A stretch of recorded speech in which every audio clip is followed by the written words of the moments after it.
Hello again. In this video, I'm going to go over the second part of section 2.4, which is about finding infinite limits analytically. So in the last section, we talked about how we find infinite limits by looking at the graph of the function. And in this video, we're going to focus on how we find infinite limits analytically. Now, a third way of finding infinite limits is by creating a table. So I want to look at that first before we talk about finding them analytically. So let's say you want to find this limit, 5 plus x divided by x, as x approaches 0 from the positive side of 0. So one way you could do that is by creating a table. And what you would do is you plug in some values for x above 0 that are approaching 0, right, from the positive side of 0. So you might plug in something like 0.01.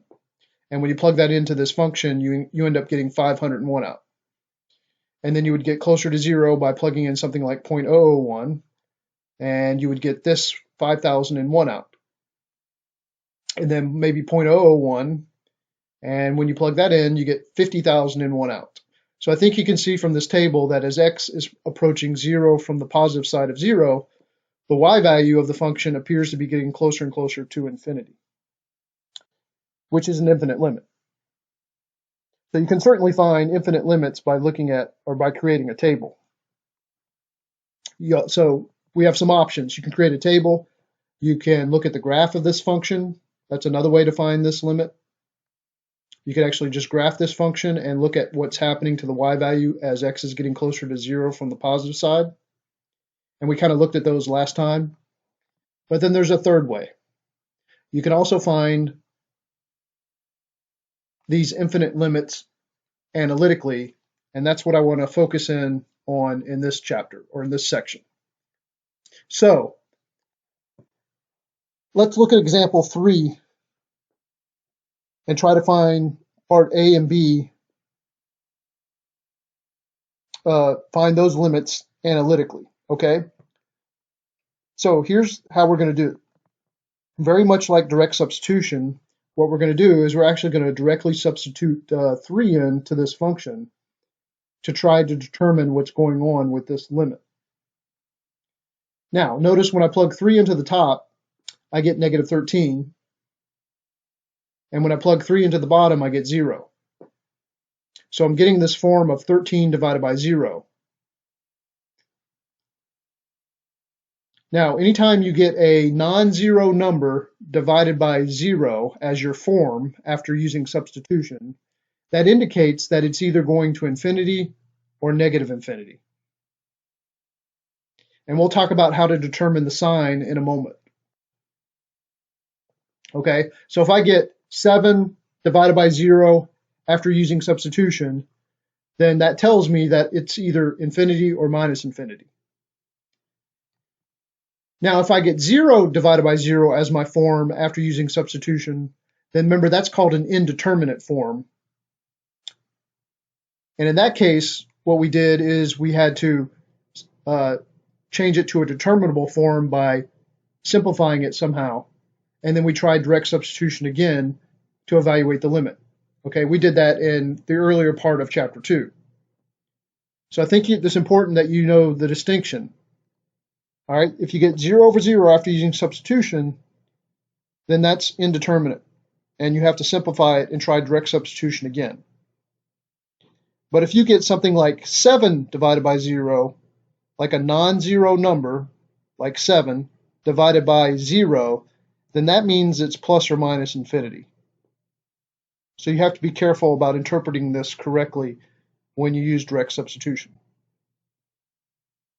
Now, here's the reason why. Let me just show you on a calculator. You know, I'm supposed to plug in a number above 3, right, on the positive side of 3, so maybe 3.1, right? So if I plug 3.1 into the top, I get negative 13.5. Now, when I directly substitute 3 in, I'm getting negative 13, but what that really means is I never actually reach negative 13. What that really means is as x gets closer to 3, this top piece is getting closer to negative 13, but it never actually ever reaches negative 3 because x never reaches, or negative 13, right? This top never actually reaches negative 13 because x never reaches 3. Okay. Likewise on the bottom, when I plug 3 in, I get 0 out on the bottom. But this never reaches 0 because this never reaches 3. Okay. So let's see. If I plug 3.1 in on the bottom, I get 0.1. And when I take negative 13.1 and divide it by 0.1, you can see I get negative 135. Now, what's going to happen if I get closer to 3, right? 3.01. All right, let's try it. 2 minus 5 times 3.01, right? Okay, then now I'm at negative 13.05. On the bottom, I get 3.01 minus 3, so I get 0.01, and then I divide these two out.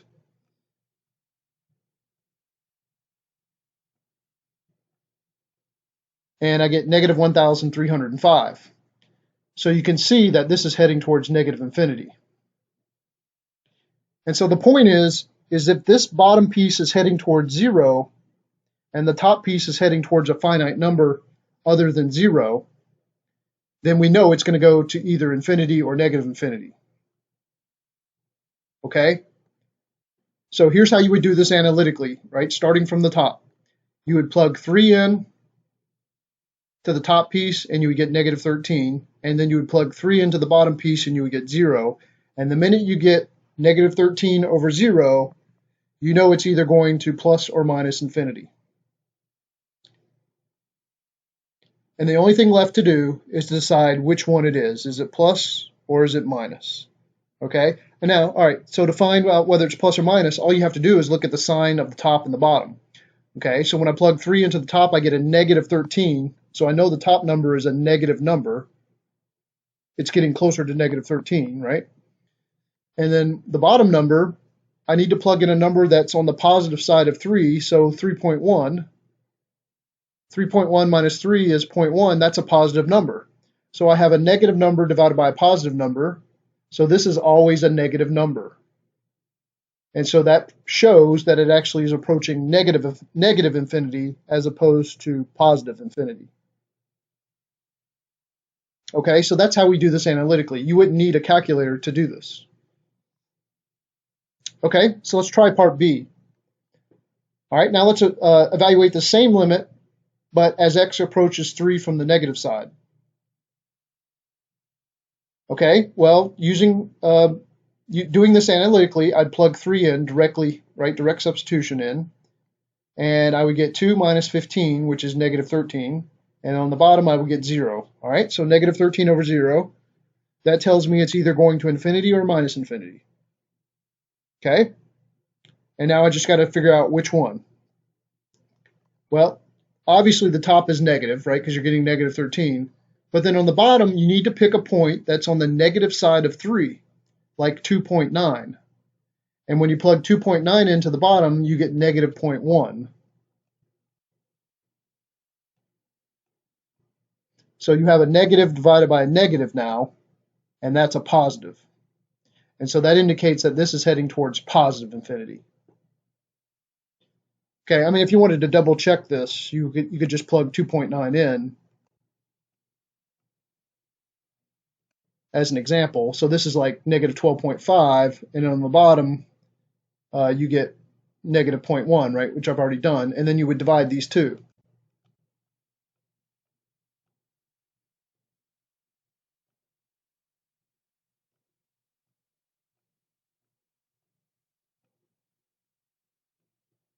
Okay, so you can clearly see that it's a positive number, and it's just going to get larger and larger because this is going to get closer and closer to 0.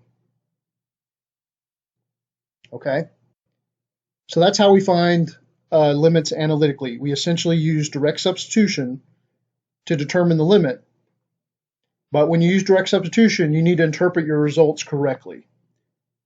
Okay, so a number like negative 13 divided by 0 indicates that it's plus or minus infinity. But if you get something like 0 divided by 0, that kind of form, that's indeterminate. and we handled that completely differently. I mean, the difference is when you have a number that's approaching 0 divided by another number that's approaching 0, we don't know what's happening there. We need to know more detail. Like, we actually need to make a table and look at specific values to see what's happening. Okay? So just be careful about that distinction, right? Direct substitution is great. It's very convenient, but you need to interpret your results correctly. Okay? Okay. So I hope you found this video helpful. Thank you for watching. Bye-bye.